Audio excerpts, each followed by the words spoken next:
Hello and welcome to the Imagine AI Live podcast. I am your host for this event, Chêrénique, and we are here on site in New York City at the first Impact event.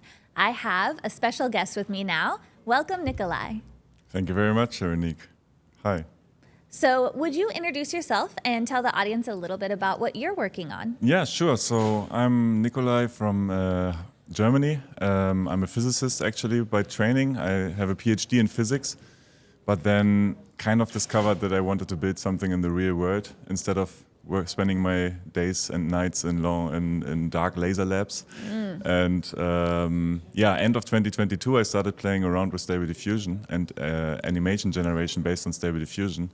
And then one thing led to another, and I found myself building a startup called Neural Frames, which is an AI music video generation platform. It's like a digital audio workstation for video. So it's an integrated production suite where people can create AI visuals from text, audio reactive AI visuals. The target group is musicians and AI artists. So people who want to create music videos can do that on Neural Frames. Wow, impressive. And how did you come up with this idea?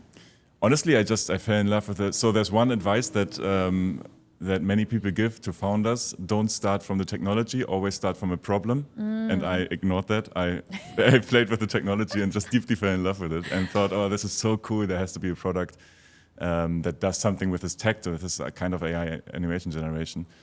And then once I had the first MVP out, it was very broad. The use case was not entirely clear. And I had a lot of musicians come to the site who wanted to create music videos.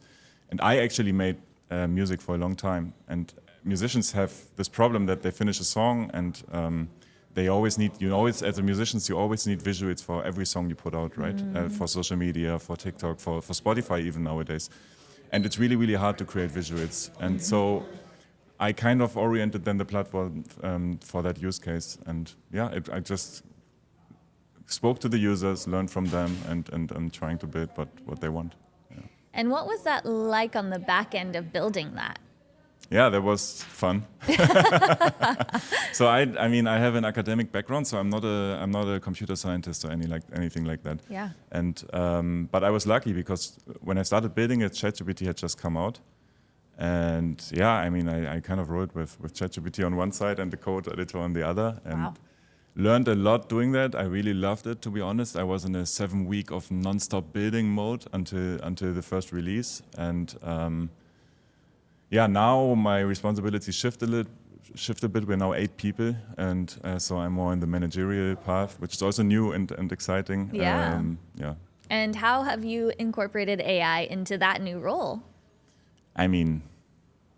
Everything is AI, to be honest. So I'm using ChatGPT, I don't know how many times a day, as a coach, to be honest, in startup land, how to navigate certain situations, as a programming assistant, of course, a lot for cloud architecture decisions or something, for transcripts of podcast episodes, summaries, press releases, a lot.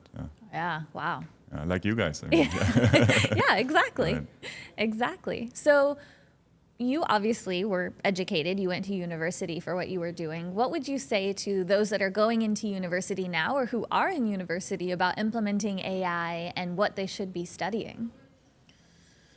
I think you learn best through doing stuff. So I would encourage everybody who's curious about something not to read books or anything, but just pick a project, build it. I built Neural Frames without any big background in computer science, and it's possible. You just need to dedicate yourself if you enjoy it, and doing so, you learn the most. Yeah. What about those that are already in the workforce? Right. So, with ChatGPT, it's really easy to you can ask it anything, right? I wouldn't now write every email with ChatGPT or anything like that. I would still try to keep that personal touch somehow. But it's probably a good idea to be open-minded about the tools out there, see what's out there, try them out. Sometimes they're not that good yet, maybe, and then leave them. But it's good to stay up to speed somehow, because of course it will, like everything, it just keeps getting better. And yeah. On that note, where do you turn to stay up to speed with AI, tech, and the things that are coming out consistently? podcasts are a great resource, I think. I'm listening to a lot of podcasts. Twitter is great, or X or whatever. And of course, events like these ones are amazing because you get to hear from founders directly or from business people for how they are using AI and what tools are out there. Yeah. I'm really loving these events also to network with people and then you naturally talk about what tools everybody's using. Yeah, absolutely. So do you have any concerns or fears about the future of AI and where it could be headed? Yeah, sometimes I find myself, even though I built an AI startup, it is a bit crazy that, I mean, the development speed of all of this is a bit crazy. And everything is shifting quite a bit. Yeah, I was just speaking to a music producer, and for instance, jingles for advertisements or something, you could totally see how they are not going to be made by musicians anymore very soon, right? Yeah. And of course, there's a lot of jobs that would be affected by that.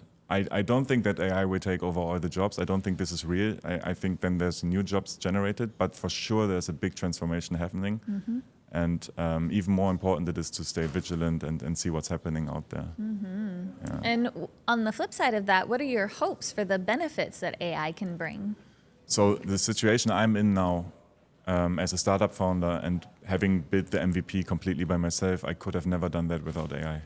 And it's everybody talks about how AI empowers all these people to do these things, and this is absolutely true. So you become a superhuman. You have superhuman capabilities now with AI tools, I think, across the board. Yeah, ChatGPT, transcription services, music video production service for musicians. There's just so much out there that helps you do things. Companies can be much smaller now, much more efficient, and this is just pure good, I think. Yeah, definitely. Yeah.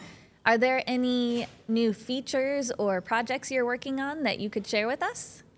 Yeah, we're working on really exciting new things. We just had a release actually a few weeks ago which increased rendering time 4 times, which was huge.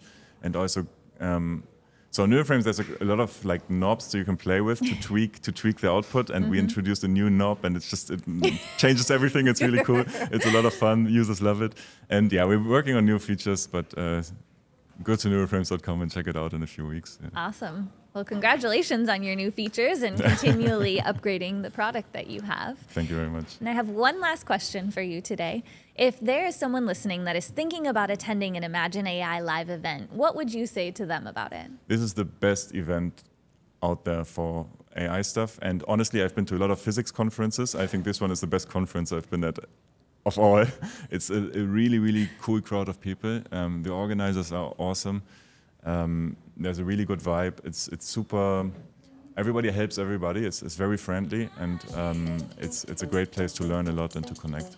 Awesome. Well, thank you so much for sitting down to talk with me. Thank you for being here, and enjoy the rest of the event today. Thank you very much.